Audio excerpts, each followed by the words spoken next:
শারদ সেরা শিরোপা শারদ সম্মান 2024 প্রদান করবে ফ্রেন্ডস মিডিয়া এন্টারটেনমেন্ট।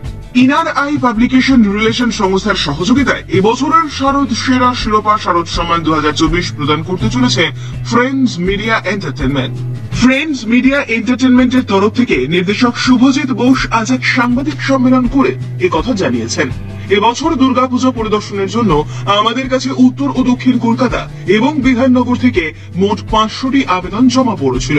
দুর্গোৎসবের তৃতীয়া তিথিতে আমাদের অতিথি এবং সদস্যদের দল এই পুজো মণ্ডপগুলির মধ্যে থেকে বাছাই করা 300 পুজো মণ্ডপ ও মাতৃ প্রতিমা পরিদর্শনের পর জয়ী পুজো আয়োজকদের হাতে ষষ্ঠীর আগেই পুরস্কার তুলে দেবে মন্তব্য করেন তিনি। সংস্থার অপর নির্দেশক যতীন্দ্র মোহন নাথ সংবাদ মাধ্যমকে জানিয়েছেন, পুজো পরিক্রমার শেষে বিভিন্ন পুজো আয়োজকদের হাতে পৃথক পৃথক মোট 12টি পুরস্কার তুলে দেওয়া হবে। আমি ফ্রেন্ডস মিডিয়া এন্ড এন্টারটেইনমেন্টের বিজনেস ডেভেলপমেন্ট এক্সিকিউটিভ হিসেবে এখানে কাজ করি।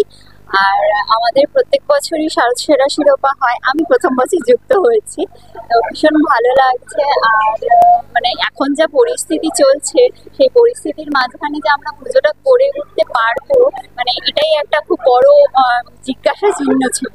তো সেখান থেকে পুজো হচ্ছে এবং আমরাও চেষ্টা করছি যে জাস্টিসটাও সাথে থাকুক এবং তার সাথে যেন আমরা মা দুর্গার আরাধনাটা করতে পারি, কারণ জাস্টিসটা তো মেয়েদেরকে নিয়ে আর দেবী শক্তির আরাধনা তো করতেই হবে। তো এই চেষ্টা নিয়েই আমরা মাঠে নেমে পড়েছি। আর প্রচুর পুজো আমাদের লিস্টে এসেছে, তার মধ্যে থেকে আমাদের সিলেক্ট করতে হবে বেস্ট কোনটা। আমরা প্রত্যেকবারের মতন এবারও চেষ্টা করছি 10 থেকে 15 জনকে শারদ সেরা শিরোপার সম্মানিত করার। ডক্টর ইতিয়া জানা, আমি ফ্রেন্ডস মিডিয়ার সাথে কাজ করেছি এবার শারদ সেরা শিরোপাতে, এবং কাজ করে আমার খুবই ভালো লেগেছে। এরা আমাকে যে লুকটা দিয়েছিল খুবই পছন্দ হয়েছে আমার, এবং আশা করি সামনের বছর আবার কাজ করব ওদের সাথে। সামনে পুজো রয়েছে, প্রত্যেকে আপনারা সবাই খুব ভালো থাকুন। আর এই সংস্থায় এসে আপনারা কাজ করতে পারেন, যারা মডেল হিসাবে কাজ করতে চান তারা এখানে আসতে পারেন। এবং আমি নিজে পার্সোনালি শিক্ষকতার সাথে যুক্ত আছি, কিন্তু তার সত্ত্বেও আমার একটা প্যাশন বলতে পারেন এই মডেলিং করাটা। তো এখানে এসে কাজ করে খুব খুব ভালো লেগেছে, এবং আমি সাজেস্ট করব যে আপনারাও এখানে এসে কাজ করতে পারেন। শুভ্রা সেনগুপ্তা, আমি ফ্রেন্ডস মিডিয়া এন্টারটেইনমেন্টের অ্যাডমিনিস্ট্রেটিভ ম্যানেজার। এবারে শারদ সেরা শিরোপা আমাদের যে সিচুয়েশনে আমাদের তৈরি হয়েছে, সেখান থেকে গিয়ে আমাদের অনেকটাই খুব চাপের মধ্যে দিয়ে কাজ করতে হয়েছে আমাদেরকে। তার সত্ত্বেও আমরা চেষ্টা করছি সেই বিষয়টাকে ভালো করে রেডি করার, এবং প্রত্যেকবারের মতোই আমাদের এবারেও 500টা পুজো নিয়ে আমাদের রেজিস্ট্রেশন পড়েছে, কিন্তু 500টা পুজো থেকে আমাদের তো 500টাকেই কভার করা মুশকিল। তো সেক্ষেত্রে আমরা 300টা থেকে আবার সেখান থেকে সেরা 10টাকে আমরা সিলেকশন করে তাদেরকে অ্যাওয়ার্ড আমরা দিই। পরিবেশ বান্ধব তো ওটা তো সবচেয়ে আগে প্রয়োজন, কারণ ওটার জন্যই আমরা বেঁচে আছি। তো ওটা ভীষণ ইম্পর্টেন্ট। প্রতিবাদ তো করতেই হবে, কারণ বিচারটা আমাদের কাছে সবচেয়ে বড় ইম্পর্টেন্ট জিনিস, সেটা আমাদের আগে। তো সেটাকে মাথায় রেখেই আমরা যাব এবং সব জায়গায় পুরস্কার দেবো, সেটাও ভাবনা চিন্তাটা আমরা মাথায় রাখবো, সেটাকে ধরে রেখেই কাজ করবো। সুস্মিতা সিং, আমি অলরেডি একটা আলাদা কাজ করি, আমার অকুপেশন আলাদা, বাট আমি ফ্রেন্ডস অ্যান্ড মিডিয়া থেকে আমি জয়েন করেছি অ্যাজ আ মডেল।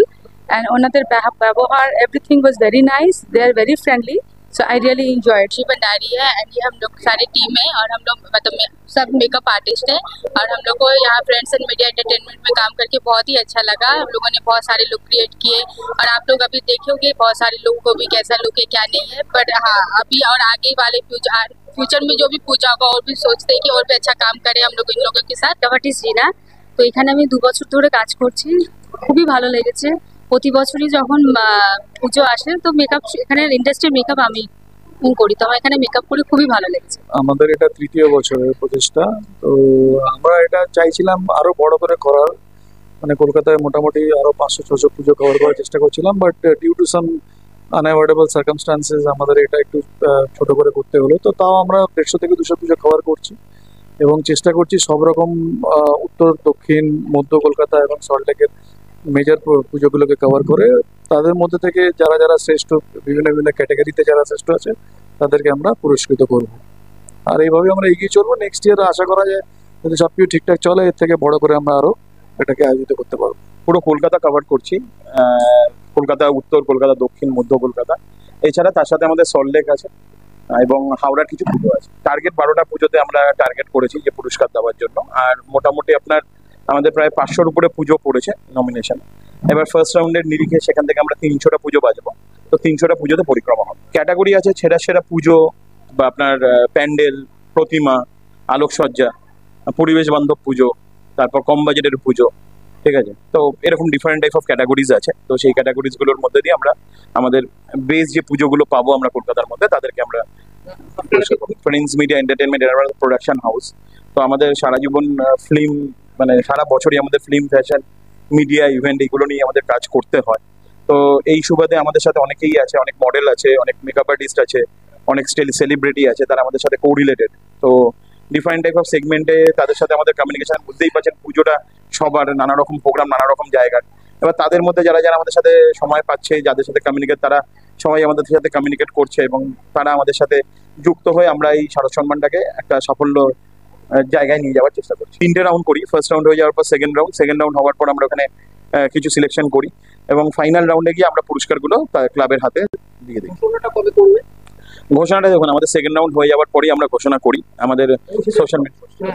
আমরা ষষ্ঠীর দিন পৌঁছে দিই। যখনই কোনো রকম সমস্যা আমাদের ডেফিনেটলি আসবে, এটা খুবই দুঃখজনক একটা ঘটনা। আমরা কখনোই কাম্য থাকে না এরকম একটা ঘটনার জন্য, আমরা প্রস্তুতও ছিলাম না। তো আমরাও আমাদের যে পরিকল্পনা বলুন কিংবা আমাদের যে আমরা যে চেষ্টাটা করছিলাম আমাদের সারা সময়, আমরা অনেকটা থমকে গেছিলাম। কারণ এই ঘটনাটা শোনার পর আমরা কিছুদিন না মানে স্থির করতে পারছিলাম না যে আমাদের কি করা উচিত কিংবা উচিত নয়। কিন্তু দেখুন ব্যাপারটা হচ্ছিল গিয়ে মা দুর্গা, আমরা যেটা বলি যে উনি দুষ্টের দমন, সৃষ্টের পালন করেন। তো উনি সুপ্রিম পাওয়ার এবং মেয়েদের দিক থেকে সবচেয়ে বড় যে জায়গাটা আমরা মা দুর্গাকেই ভাবি। তো ব্যাপারটা হচ্ছিল গিয়ে আশা করছি যে যারা এই জিনিসগুলোর সাথে জড়িত তারা ধীরে ধীরে তাদের জায়গাগুলো মা দুর্গার আমরা আরাধনা করছি এবং উনি আছেন আমাদের সুপ্রিম পাওয়ার, তো উনি এগুলোর বিচার করবেন।